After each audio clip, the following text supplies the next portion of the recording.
Hi, everyone. Welcome, welcome. Welcome to our conversation about What Now, a live Q&A with the Othering and Belonging Institute. My name is Mnet Almadome. I'm a research and policy analyst with the Othering and Belonging Institute, and we're a think and do tank at the University of California at Berkeley, where scholars, researchers, communicators, and our community partners, like those of you on the line with us today, work together to build a world where all people belong. So today I'm really excited to introduce this new online series that we're doing called #AskOBI, where we'll answer your burning questions. We'll help you make sense of deeper issues at play in the news and get a bit deeper than what you're hearing. And of course, today there is plenty going on that we'll be talking about. So I'm thrilled to kick off with our director, UC Berkeley professor John A. Powell, and an internationally recognized expert in the areas of civil rights, civil liberties, structural racism, poverty, and democracy. All issues to talk about on this day. John, so welcome. Thank you so much for joining me today, for joining our audience for this discussion about the election.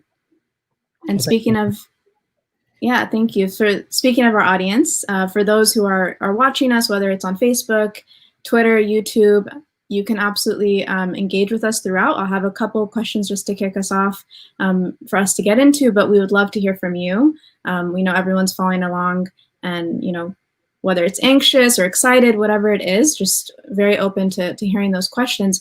You can either go directly in the Facebook or YouTube chat box, or if you're on Twitter, you can use the hashtag #AskOBI. And make sure to follow us so you can keep kind of up to date. So before we get into questions, I guess, how are you feeling, John? Did you get any sleep last night? How did you kind of handle election night? Well, first, it's good to be here with you, and appreciate the work that the Institute is doing, that you're doing. So last night was not a very peaceful sleep. Like a lot of people, I checked the polling, what was coming in, and then I went to bed and sort of woke up every other hour and checked again. So I'm a little tired today, and then I've had 3 or 4 things already today. So yeah, last night was not my most peaceful night. Yeah, I'm sure plenty of folks can relate to that. Same here, just kind of went back and forth on different platforms, trying to stay updated, but also stay calm. But before I jump into kind of more detailed questions and then we open it up, I wanted to just open it up generally, right? Give you an opportunity to kind of share your general thoughts about the results that have already come in, right? There's still plenty of counting going on. There's, it'll take some time to get to a final answer, but curious kind of what are you concerned about right now? And also where are you seeing areas for hope or optimism in this time? Well, the country, as you know, was already deeply divided, polarized, and the axis of that polarization takes on different forms. So it could be mask or not wearing a mask. It could be we support Black Lives Matter, or it's framed in terms of Black Lives Matter or the police, which is not an appropriate linkage, but that's how it's linked. Law and order. Do you believe in racial justice, climate change? Do you believe the virus is real? And what do you think about immigrants or indigenous people? Who does this country belong to? So those are some of the divides. And it's not a secret that the Republican Party sort of organized around a set of those and in some ways weaponized them. And I should say, from my perspective, the party that we've seen over the last 4 years is not the true Republican Party. And it really is the Donald Trump party. I think Trump did not try to unify the country, which historically after an election, the president then reaches out and say, I'm the president of the whole country and everyone's part of it. Sometimes the president will appoint members from the other party to his cabinet. That was not Trump. And so in a sense, the lines have been sharply drawn. And I think while there's, I would say, responsibility and maybe even blame to go around, it's not Mm, distributed. Um, and the selection actually heightened all that. And the appointment to Justice Ginsburg dying.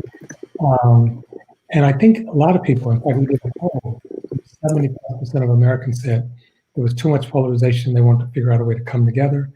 The election was not the vehicle for that. It could have been, but it was not. And so I think right now the country is more polarized. I just checked with a friend and colleague in Detroit, where they're counting mail-in and absentee ballots, and there are demonstrators. I would say, most of them Trump supporters who are stomping and banging on the door, saying, "Stop the counting! Stop the counting!" Um, Trump has said the count past November 3rd mhm, is a violation of the law. It's not. Um, and so anyway, you're just seeing real, even deeper polarization. The good news in terms of hope is that given the record number of people that voted, both before the November 3rd and on November 3rd, cumulatively, there was relatively little violence and disruption. Um, and you had a larger number of African Americans, Latinx, and white people showing up to polls. One of the largest increase was among Asian Americans. So I think people want to be involved. I don't think we necessarily have the mechanism in place for that yet. People are struggling to try to figure that out. But I think mhm. some kind of optimism, one could say, is that people want to figure that out. So the country is more divided than the citizenry. The people haven't figured out how to connect, but they want to. The leaders, and particularly the leaders in the Republican Party, and under Trump, and going back to when Obama was in the White House, had very little interest at the national level in connecting. Then there are Mm, state and local elections. I live in California in Berkeley. We had a number of interesting races, and I won't go into those, but I think um, I feel like while no person or platform or party is perfect, California is trying to move in the right direction. Sure. Yeah, we'll have time to kind of get into that as the audience shares their questions. But a couple of things that you spoke about in terms of, we're still waiting for votes to come in, and we're seeing some initial expected pushback, like what you talked about in Detroit, where folks are trying to demand Republicans demanding that the count be stopped. But I think also across the country, we're seeing so many reminders that every vote counts, count every vote. This like rallying cry that I think is happening across national and grassroots organizations that it's so powerful and so important to have any semblance of this true democracy. So as we think about that, if you could elaborate a little bit more of what do you think people should be paying attention to or looking for as new counts come in? What should they keep in mind as those numbers come in? Well, a couple of things. One, the numbers are quite high. Uh, Two, I think we should be critical of rank partisanship, whether it's coming from Democrats or Republicans. And as I said earlier, in this election cycle, so far, it seems like it's mainly coming from Republicans. So, for example, the Trump people are demanding no more counting in Michigan, where Mm, Trump is behind, but in Arizona, he wants a recount. So it's almost like if I'm behind, count again until I'm ahead. right, of course. If I'm ahead or close, stop counting. I don't want. So I think we should try to, and people are affiliated with parties, but try to really think about the country. Try to think about the institutions and the structure. And as you suggested, this was a positive move for our republic. We don't really have a very robust democracy. The UN recently downgraded the United States as a democracy. Our institutions are not in place to actually do what they need to do. I think Supreme Court got it wrong when it said almost unlimited political gerrymandering. So we Hmm. are diluting people's votes. But the fact that people aren't getting engaged, the fact that we have demonstrations on the streets actually demanding justice, demanding participation, I think that all those are positive things. And the question in part is, how do we continue those things? How do we operationalize them? And how do we do it in a way without falling into the trap of demonizing the other side? How do we make sure we listen? Mm, I'm part of a number of conversations about listening and bridging. And I think, again, from the religious communities to activists to corporations to governments, people want to figure that out. To me, that's extremely positive. And if we can get more examples and more leadership, and even at the state and local level. So we can't do it at the national level. I've worked with a number of cities that are saying they want to have become mission and belonging cities, including cities like Lincoln, which is not normally thought of as the hotbed mm, of capitalism. Uh, so I think all those are hopeful signs. I think the most hopeful sign is us. You know, if we can stay engaged, figure out a way to uh, take care of each other, and you know, talking to someone who disagrees with you, what we call bridging, doesn't imply that you disagree any less. Doesn't imply that you change your mind or that you take their position. It basically implies you're willing to acknowledge them as a human being, listen to their suffering, their story, and see if they can make some connection. Turns out that that's mm. quite powerful, and it does move people. But the purpose of it is really to see people, to recognize people.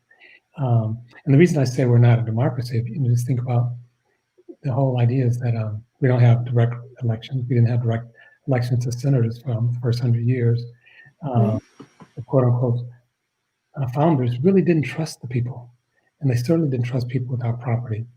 And it's always been contentious as to how we expand that. So we didn't give women the get the right to vote until 1920.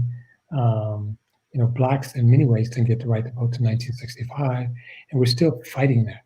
You know, they're still Yeah. kind of dilute the. So, as President Obama used to say, it's um, we're trying to make a more perfect union. We're trying to create an inclusive, belonging democracy, and that's a lifelong project. But I think it's a worthwhile Yeah. project.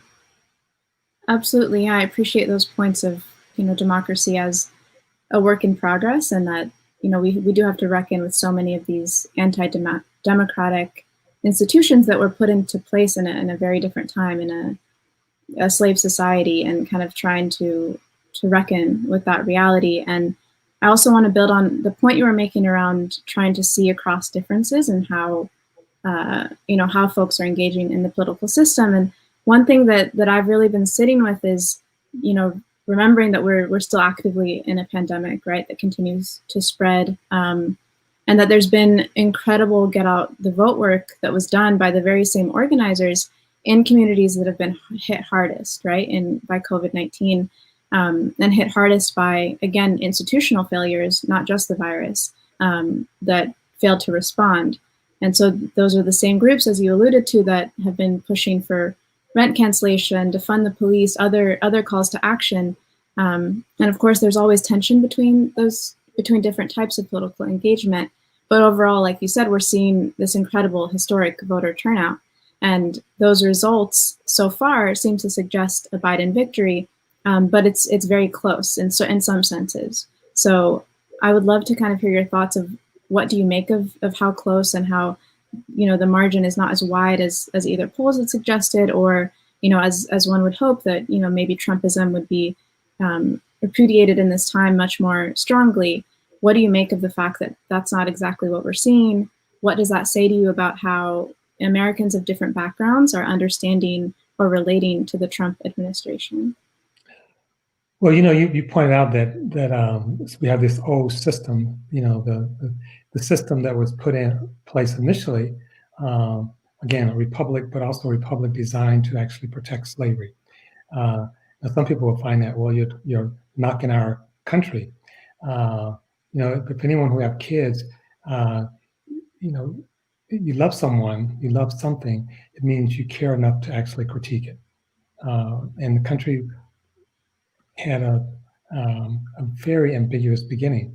And one of our most political and famous political speeches of all time, and by many people, the greatest president of American history, Lincoln, was very critical of the Constitution because it was a slave document. And that's what the Gettysburg Address is about. Um, and so those things were in place, and some of those structures are still in place. So there's a debate whether or not, for example, the Electoral College was just there to help small states, or if it was really there to protect slavery. And certainly the three-fifths clause, which a lot of people get wrong, they say blacks only counted as three-fifths in the Constitution. Blacks didn't count at all. Slaves counted as three-fifths of a person to enhance the political representation of the slaveholding state.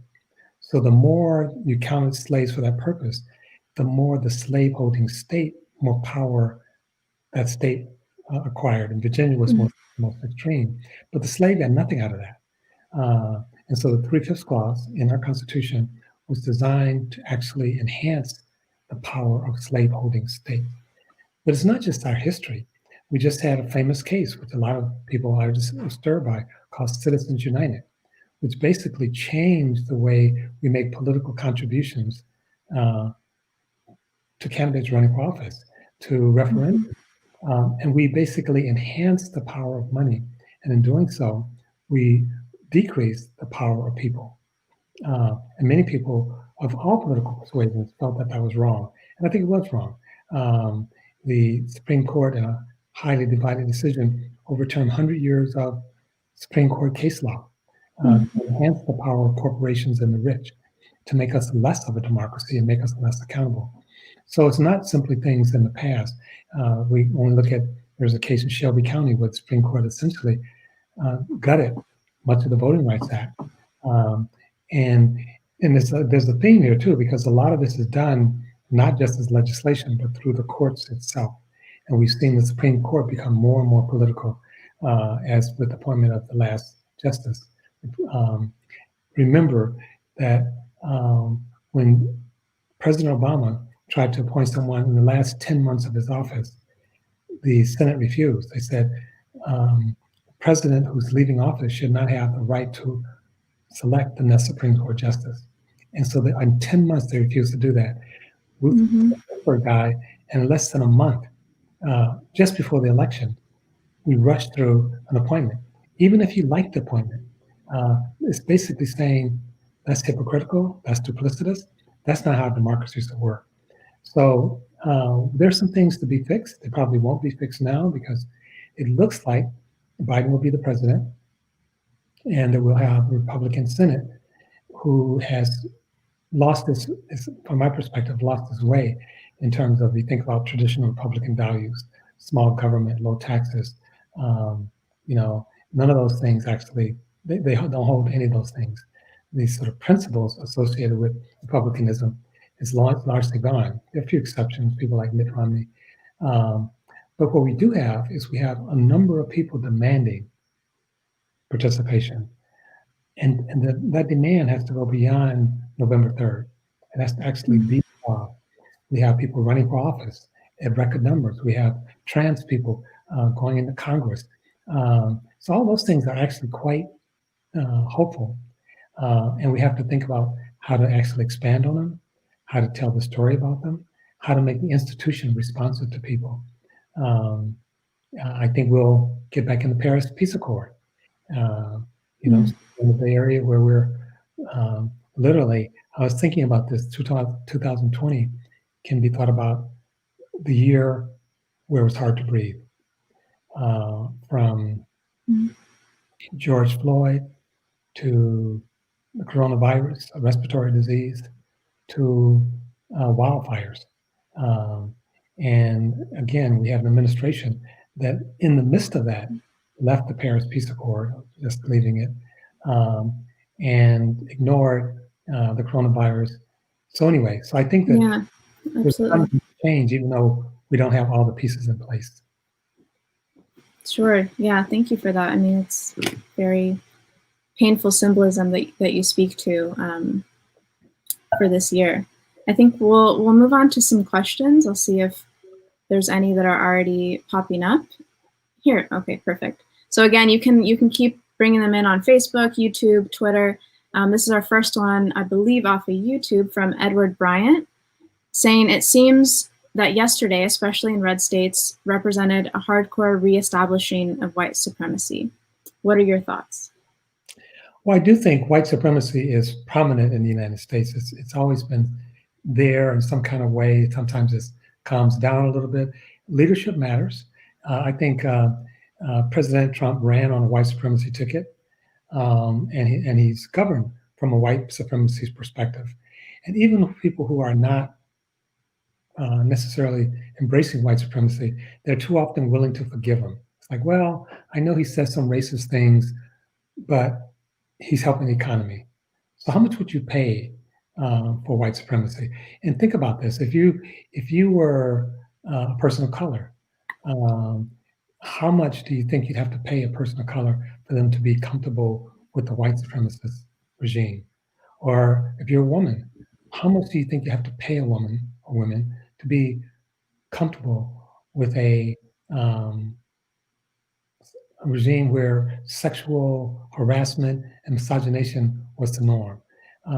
So we're a country, a big country by size and population. We have many conflicting values, um, but the people who are willing just to tolerate white supremacy are way too many. Then there are others who really actively embrace it.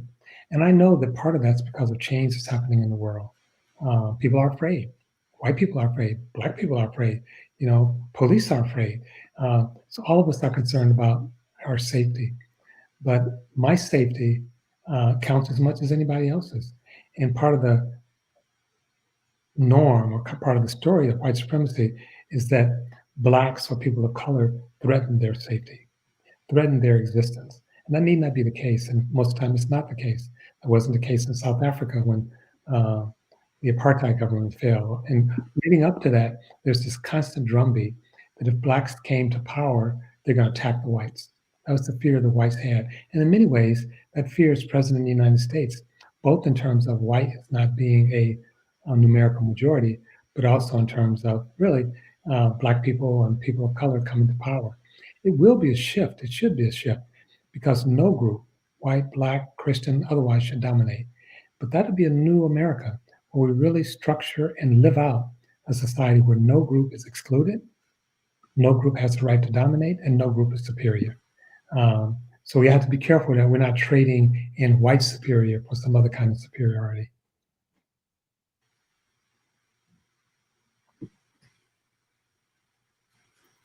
Thank you for that. I think we're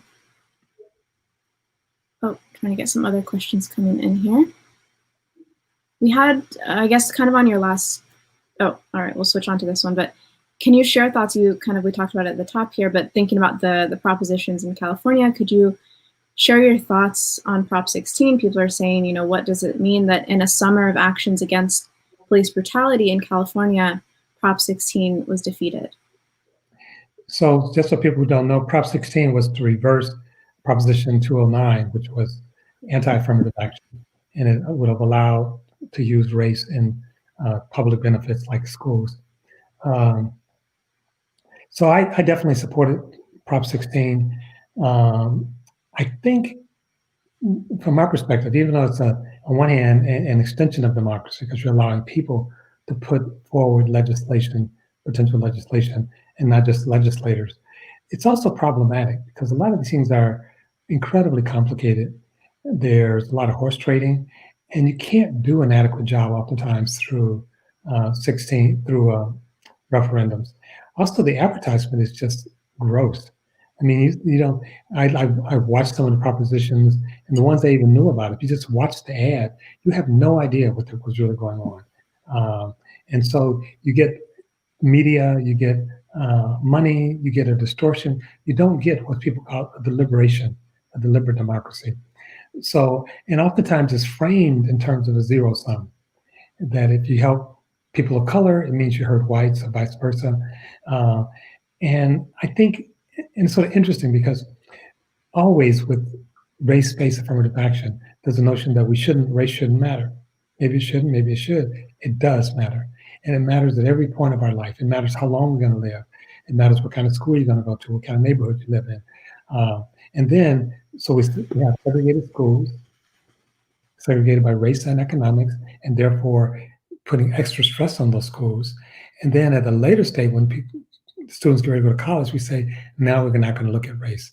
So the issue is not going to go away entirely because it's just not appropriate. The question is, how do we actually both expand the public resource of education and other things, and at the same time make sure that groups are not deliberately, systematically excluded? And Prop 16, I think, would have helped. Uh, and and I think there needs to be a greater discussion. So in that sense, I'm disappointed that it failed, but I think it opened up, hopefully, a chance for us to have greater discussion. Yes, let's definitely hope so. We also have a couple questions here around the Voting Rights Act, which you alluded to a little bit with the Shelby decision, but I guess what are the prospects for strengthening the Voting Rights Act given the Republican Senate, or what we expect will be a GOP-held Senate? Well, a couple of things. First of all, we can do stuff at the state level, even at the local level. And we are doing that here in California. And so if you're in a state where you have Democratic controlled or a reasonable Republican, um, sometimes independents, there's some states now where, for example, in terms of um, reapportionment, it's actually done by independent body. So we should keep moving forward with those ideas. And yes, I expect at the federal level, Republicans to try to block them, most of them, but not all. So again, there's still one or two, three moderate Republicans in the Senate who might be able to be convinced to support something. But in 2 years, we'll have another election. So we should be working on this and then move and demand something different. Make that one of the election issues. In the meantime, what can we do at the state level and at the local level? And what can we do to educate the American people? I think this last election was amazing just in terms of, partially because of the virus, 100 million people voted before the election. Why don't we always do that? Drive-by voting, voting that was open 24 hours, uh, um, drop boxes. Now, on the other side, to be clear, we had them trying to close down the post office at a very time that people need to do mail-in voting. So you have some people who are aggressively trying to make sure that people generally, and people of color in particular, and blacks even more particular, don't have the right to vote. So we have to look at it on all those levels, um, and um, and address it at all those levels, and then make sure eventually, both at the ballot box and in courts, we fix this voting system so that we move closer to having a real democracy that is extended to all people. Absolutely. Another question coming in from Hugh Vasquez. With being no matter who wins, how do we heal the divide where we all feel as though they belong in this nation? The divide is massive. That's a great question. I think the divide happens at multiple levels. There have been a number of studies showing that we are geographically segregated, and that actually increased polarization. It's not impossible, but it's harder to hate up close. So if you're hating people that you don't have contact with, and we see that people who are most hostile to Muslims, for example, have no contact with them. People who are most hostile to blacks have no contact with them. Look at part of the success of the Marriage Equality Act was through love. Basically, and Justice Kennedy was one of the people who wrote the opinion. And he made a comment, he didn't quite get why it was such a big deal. He didn't know any gay people.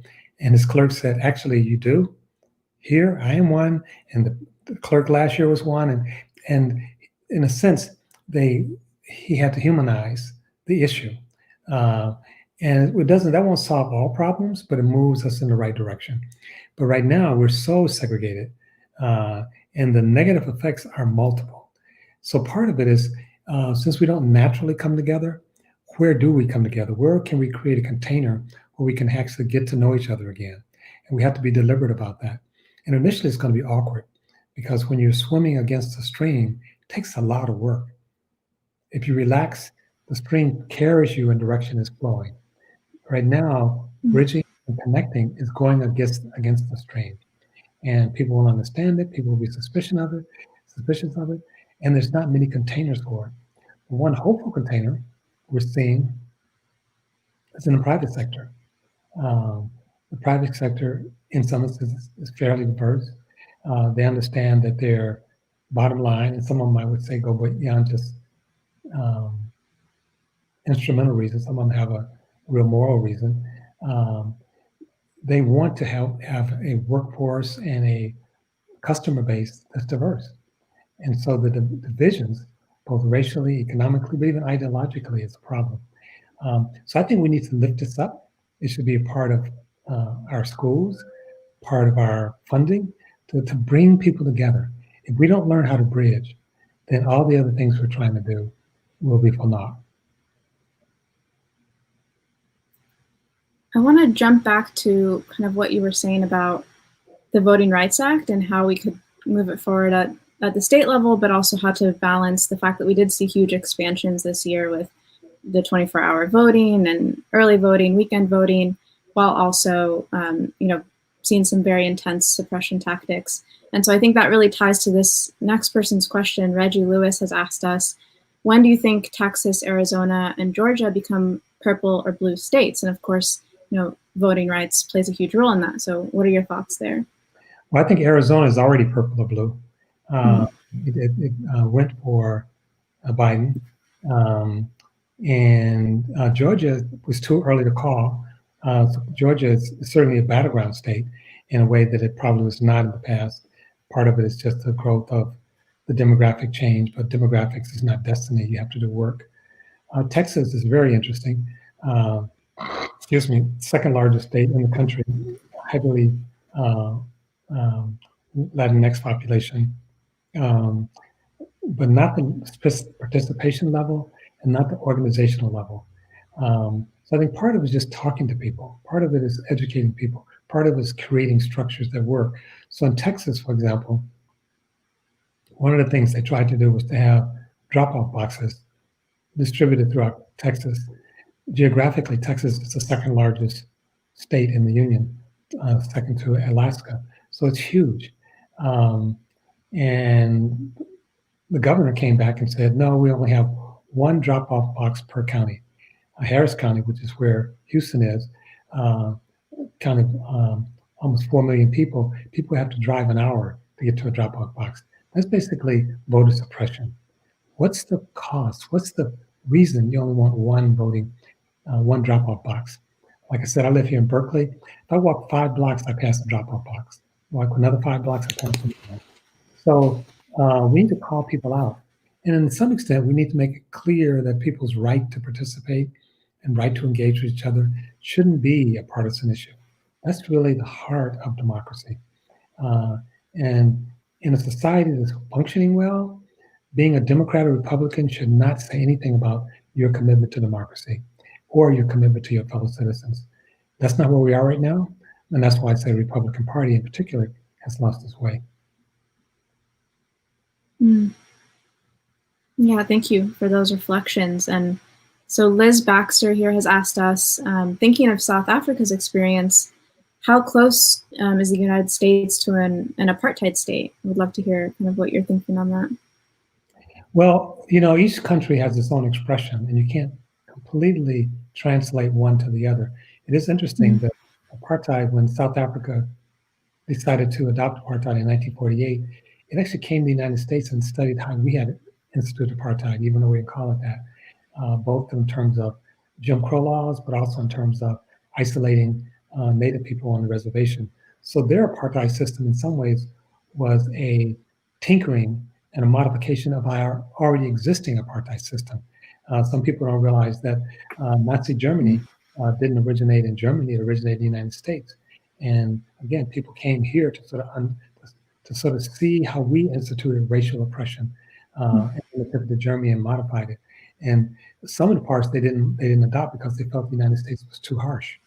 Uh, so we already have a long history in terms of oppression, in terms of enslaving, in terms of domination, um, and we call it different things. But when you look at people's life expectancy, people's access to voice and power, but we've also made some progress. We should not shy away from saying that. Um, we have a new book out called Caste, where um, Isabel Wilkerson, who gave us Warmth of the Other Suns, which is about Black migration from the South, basically says that we've had a caste system, and we should call it that. It's interesting. The caste system, if she's right, or Jim Crow, can't simply be addressed by bridging. The Mm, structural, cultural um, divisions are too strong, are too formal to simply address by vision, by bridging. So you have the famous Loving case where literally a white man and a black woman got married uh, and it was against the law. So it was against the law for them to bridge. So we have to look at the formal and informal practices. The good news is we're not there now. We're in a different place. Uh, Part of the highest family formation in the United States, but certainly in California, are cross ethnic lines. By some accounts, by the end of the century, the largest family formation in the United States will not be white, black, or Latino. It will be mixed ethnicity and mixed race. So people are doing it naturally, organically, you could say. And again, but demographics are not destiny. It doesn't mean we necessarily move to a more open, free society. Um, but yes, we have some kind of apartheid system. And I think we're sliding backwards and forwards at the same time. And that's likely mm, to be going on for the next decade. Are we going to be much more open, multiracial, multi-ethnic, multi-religious society where everyone belongs? Or are we going to be a society where the we and we the people is only white Christian males? That to me is the big question facing the United States. And Trump represents the latter. His ethnic nationalism, his authoritarianism, is a nod toward being white, Christian, and male, even for people who are neither white, Christian, or male. So you have some mm. who are attracted to that because of his patriarchy, because of the way he dominates women. So I'm not just talking about people's phenotype. I'm talking about an ideology of white dominance, which is not just white people and not all white people. Yeah, I appreciate this point that you've been making around understanding the systemic nature of what we're talking about. It's in our institutions, it's in the way we vote, the way that we make our decisions, and also trying to think about the interpersonal, right? Of how can we bridge those divides where possible, but acknowledging kind of this overarching system that we're all part of and need to be very specific in the ways that it operates, that purposefully tries to cut us off from that bridging and that interpersonal connection. So yeah, thank you Yeah. for that. We're getting another question here on what does it tell us about the state of progressivism or liberalism when a very overwhelmingly blue state like California votes again, like we spoke about Prop 16 and 21 and for 22. What does that tell you about California right now? Not much, not much. I mean, we're talking about a state of 40 million people. We're progressive on some things and not on other things. And you know, while I think share your concern, I don't think we want to have a litmus test. I don't think we want to say Mm, progressivism. I mean, progressivism has a sort of uh, a sordid history on race, and so I think we have to be more nuanced. And you know, I haven't looked at all the data, but it seems to me that first of all, we got 16 on the ballot, and it polled mm, pretty well. Didn't win, but I don't think it's California is a sometimes people say three states. Um, you know, it's mm, the North, the South, and the Inland Empire. So we are a big state. There are people all over. Uh, you know, the first time California looked at marriage equality, it failed. Uh, mm. and now I think it's widely accepted in California. So we're talking about a process, and we shouldn't be overly discouraged if we don't get something first time out the blocks, nor should we assume that the people who have questions are necessarily bad people. And that's part of engaging people. Um, but so I wouldn't, I mean, I certainly don't celebrate that we lost these issues. Um, and on, I think 21, I get them mixed up, 21 to 22 was, one of them was the Lyft Uber issue. That, 22. Mm-hmm. that was just clearly, it was $204 million spent on a proposition. That's just money. I mean, if you watch those advertisements, you would believe that most drivers sincerely want the situation to remain independent contractors. That may not be accurate. Hmm. That wasn't just true of that proposition. That was true of many propositions. I have some dialysis, so I know a little bit about dialysis. And the dialysis industry in California, I believe, is heavily needs to be regulated. It's gouges people. It's about money. It's not about health. And yet, if you watch those ads, you'd be completely confused because they had people of color, as they did on 22. They had working Hmm. people. They had support from groups that. So again, I wouldn't read too much into it because of the way money comes in, because of the way we do these referendums. It's hard to know what people really think because just looking at the ads, you have no idea what 16, 21, or 22 really means. Yeah, I think that's a really excellent point around kind of understanding the nature of how those questions were asked, how the propositions are. I'm even thinking a little bit about the language of the propositions, just the way that our democracy is carried out, and how it's sometimes very difficult to engage with this question of a direct referendum without all the information, and again with all of the influx of money on the other side. So. And then this question here from Gloria ties to something we talked a little bit about, of how it is kind of a very close margin that we're expecting for Biden, closer than one would have hoped or understood, and talking a little bit about trying to understand people of color, immigrants, and others who supported Trump seemingly against their own interests. Could you talk a little bit about that? Sure. I think part of what that really suggests is that we don't understand these populations. Um, there was a good article in the New York Times, I think maybe a month ago, written by a captain in the Army. And he made his point was this, that Black people are of all different stripes. And in a healthy world, you'd have maybe as many Black conservatives as liberals or progressives. The fact that you have Blacks overwhelmingly supporting Democrats or liberals, he actually says, speaks to the fact that we have a racist system that push Blacks who would otherwise be conservative into liberal positions. Now, the point he's making is that we're all heterogeneous. And what it looks like we are not is partially because of some structural flaw that push us all in one direction. Um, and I think he has a lot to say there. I think that's, we talk about not all, yeah, I mean, from my perspective, I'm even to some extent shocked that white people support Trump. Uh, he's such a flawed person. It makes sense to me that his sister, apparently doesn't like him. Uh, uh, that his niece. He can, you can be conservative without being someone who denigrates women or people with disabilities or Native Americans, um, or lie every time you open your mouth. So, but also understand people's interest is complicated.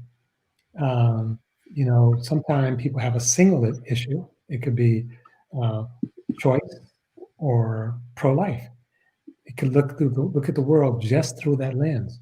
For when people try to understand not just people of color, but why men, and particularly white men, are such strong supporters of Trump. And what they come up with is that he helps them in their pocketbook. So if you organize your entire identity about how much money you have, maybe you think Trump is good and you're willing to overlook some other things that you don't otherwise agree with. So I think really what your question suggests to me is that we need to actually engage with people who don't support Trump, but then also with people who do support Trump. And so that we're not answering that question from an analytical perspective, we're answering it from an empirical perspective. We're actually talking to people. Why do you support Trump? Without attacking them, without assuming they're bad or they're idiots. And some of that's done through something called deep canvassing. And deep canvassing has turned out to be extremely effective, much more effective than traditional canvassing. And part of deep canvassing is deep listening, which is part of bridging. So if we don't understand, and I, for one, don't really understand, although on some level it makes sense, it means we need to sit down and talk to those groups more and hear their concerns. Yeah, I think one thing that stood out from what you were saying was also considering, as we talked about, kind of like feels like a very close vote, and that there are folks who, it will take time, whether it's through deep canvassing, through conversations amongst your family members, your neighbors, to understand, where they stand and how they think. But we're seeing in particular kind of the closeness in terms of the vote. We're seeing different exit polls still being determined, and they're not complete, but that vote and closeness is definitely happening more amongst white voters, and we're seeing some new pockets of whether it's Black or Latinx, but not trying to think more specifically around where is that closeness of the vote actually happening. So we have another question here for you, John, from Mercy Das Sulk. Hope I pronounced that correctly. But how effective can Biden and others be? Can Biden build a green economy that creates well-paying jobs when the Senate and McConnell will be an impediment? So kind of this theme that we've been talking about a little bit of, exciting. Hopefully we'll have a Biden presidency and be able to close that chapter. But of course, many other issues, and then in particular, a GOP held Senate. So, it's actually interesting question. So thank you for it. But two things. A lot of people, and my guess is a lot of people, certainly in the Bay Area, in California, Biden wasn't their first, second, or third choice on the Democratic ticket. So we had a candidate who, to some extent, positioned himself as a centrist, and the Bay Area is not particularly centrist. And the green economy was not something that Biden really completely embraced. So his effectiveness actually will be in part, what does he really stand for, and where can we move him? How can we hold him accountable? So that's sort of maybe a little bit of a downer, but here's the good news. We're back in the Paris Peace Accord. That should be one of the first things. You don't need the Congress to go back to the Paris Peace Accord. Trump has issued numerous executive orders. On day one, you could actually invalidate many of them within a month, probably most of them. And a lot of them have to do with climate. One of the things Trump tried to do was to actually remove California from being able to control its pollution emissions as a state. He tried to preempt it and saying, no, we want you to allow more pollution in the air. So that can be changed immediately. So again, there's some things, there'll be some limits, no doubt. But we don't know where those limits are. And even with those limits, we can be in a much better position than we are right now. And limits are just there temporarily. None of us are going to be here forever. People can be moved, and we should figure out if these issues are really important. And I think they are. I think this is one of the defining issues of the 21st century. Then we figure out how to organize to make it real. And if people can't get on to embracing a more sustainable, belonging world, maybe they should find another job and not be senator. I think that's fair. Yeah, I think there's plenty of movements, whether it's Sunrise Movement, thinking about those who pushed forward the Green New Deal. That movement building work is so exciting and something to be engaged with, that will do the work of pushing the Bidens or whoever it is that ends up at the top of this system. They'll continue to be pushed by those doing the movement work. And so we talked a little bit about kind of understanding and reckoning with these very anti-democratic institutions that we have. We talked about the Electoral College, which I think was like already front of mind for folks after the 2016 election. And again, it's rearing its ugly head once again. And I think we're seeing a lot more conversation though this year about the federal courts and the Supreme Court. So from Stephanie Martin Yanes here, she's asking, what is the role of federal courts and the SCOTUS moving forward, the Supreme Court? So first of all, hi, Stephanie. I know Stephanie. Again, the courts are complicated because you have the federal court, but you also have the state courts. And in the short term, you can try to shield some things from the federal court. because you don't want ultimately the Supreme Court deciding things. Until proven otherwise, you have a very right-wing court. Roberts now is like the center of the court. Roberts is not a centrist. He does, I think, care about the institution of the court, but he's very conservative. And then you have the other four who are each one more radical to the right than the other. So they will do damage, no doubt about it. And the question is, one, what can we keep from them by going in state court if we have to go to court? Two, the institution of the court, in my mind, is broken. The court has way too much power. The power is not given by the court in the Constitution. It was actually usurped by the court. Those of you who are lawyers remember Mulberry versus Madison. The court decided that it was the one who should be the arbitrator of all constitutional matters. The Constitution didn't decide that. And with the Civil Rights Amendment, it was actually clear that the drafters of the Civil Rights Amendment, 13th, 14th, 15th Amendment, intended for Congress to be a co-equal power to the court on civil rights issues. That hasn't evolved. So from my perspective, we're living outside of the scope of the Constitution.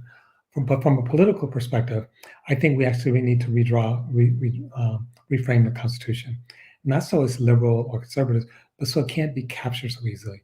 And it really has a role of not being the super legislature. I mean, if you read Shelby County, where they struck down the Voting Rights Act, this is actually interesting. The Voting Rights Act, when it was reauthorized, passed the Senate under George Bush 98-0. Nothing passes 98-0. And then the court struck it down. You had every Democrat and every Republican in the Senate and a Republican president saying we need this, and you have the court come along saying, no, you can't do it. And to me, it was just an incredible usurpation of power, and we had to figure out around it. The short term, with the Senate being as it is, we'll have to do some sort of stopgap measures, but there are things that can be done.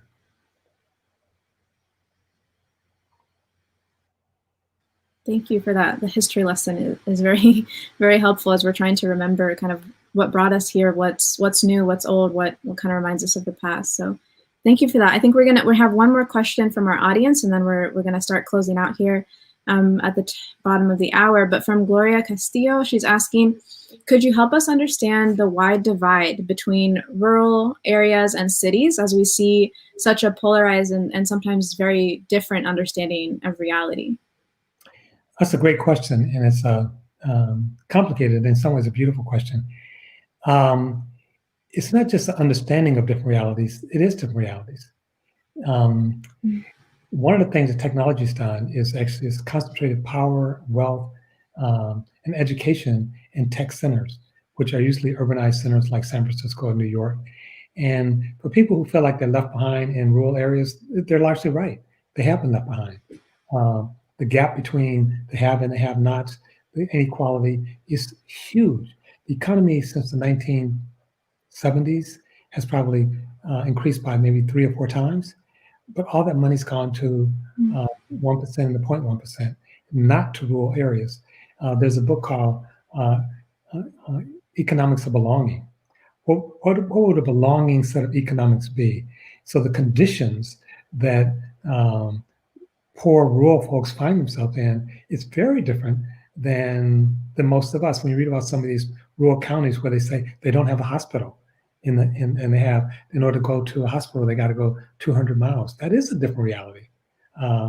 Literally, I can walk to a hospital. So it's not, we haven't, and when, in 2016, when Hillary Clinton was running, El Sadiq, who's on my staff, and I were writing a piece about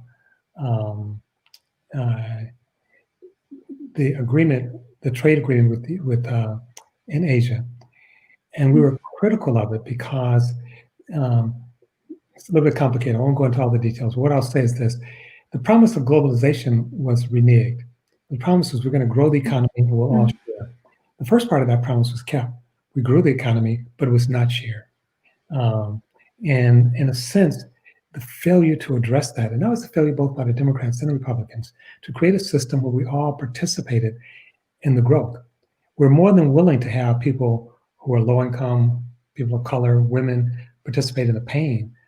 But when it's, someone says we socialize the pain and privatize the wealth. Mm. Think about 2008 when the housing market crashed. So it's like, okay, we got to bail out the banks. Oh, maybe we do. What about the people owning the houses? No, we couldn't do that. And that was under Obama. Now, Obama acknowledged that he made a mistake because he gave the banks billions of dollars, and then he asked them to renegotiate the mortgages that homeowners had. The banks already had the money.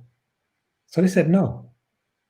Instead of giving money to them on certain conditions, he actually tried to do it on the largesse.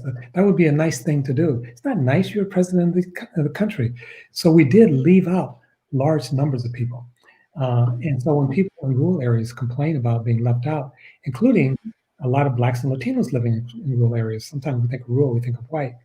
So I don't have any problem with them being concerned about being left out. Where I do have problem is that instead of concerning about the economy and especially private corporations, when they turn around and blame Blacks and Latinos and immigrants for their problems, that's the problem. It's misdirected. Yes, they have real pain, but it's not my fault. Mm. I think, yeah, that's a very powerful note to end on as we kind of think about what a Biden presidency might look like and think about those lessons around negotiating and kind of the narrative of the different divides and differences in our country and how to speak on them and manage them. So I think we're going to close out here, and I know we've touched on so many different issues, so some very big picture issues as we kind of are waiting on election results. And so, as we know, and we mentioned at the top of the hour, the votes are still being counted, and we really want to continue to make that message very clear that this isn't over until all votes are counted. Deadlines are different across all the states, but that's the main message, right? All votes need to be counted. So we have put together some election videos. We've linked here the socialpresskit.com/OBI, where you can take some of our content and feel free to share that in your networks and whatever audiences and communities that you're a part of to help amplify that message using this or your own voice. So we want to end on that note with our Q&A, and then just one last question before we close out, just to on a positive note. So the outcome of the presidential election is just one aspect, right, of this larger fight. We've talked about so many different issues. This larger fight for justice and belonging. And earlier you gave us, some thoughts about what's giving you hope, some of the incredible things that have still happened despite all odds. And there's an activist and an organizer named Mariam Kaba who fights for police and prison abolition. She says that hope is a discipline, that hope is something to be practiced and sustained. So kind of in that vein, would love to end with some advice for the audience post-November. What can ordinary citizens and people like us do to continue this fight, to fight for the hopes that we have? So it's a great question, and I would reframe it in a couple of ways. First of all, there's no ordinary. All of you are amazing, and that's what makes hope possible. Is when I have children, and when they were growing up, I used to say, if I could wish one thing for them, it would not be health, it would not be money, it would not be that they have hopes that then get realized. It would be engagement. And I think when we're engaged, then it's actually better than hope. We don't know if we're going to win or lose, but when we're engaged, not only are things possible, but we become possible. We become human. So I don't really organize around hope so much. So I'm not an optimist or a pessimist. I describe myself as a possibilist. And things are possible because we are engaged or not. So that's what I would advocate to people. Sort of, some people like the term hope. I like the concept of engagement or discipline. Thank you. Thank you, everyone, for joining us. We're seeing folks are Thank you. They're saying fired up, ready to go. May the struggle and the work for justice and belonging be ever emboldened now. We fight on. And yeah, that's absolutely true. So our time is up. Thank you, everyone, for being here. To our audience, you can follow us on Facebook and Instagram for other segments like this. We'll keep them short. We'll keep them engaging. There'll be #AskOBI. So stay engaged. To John's point, and we'll be in touch. We'll be having different events like this in the future. Thank you so much. Thank you. Take care, everyone.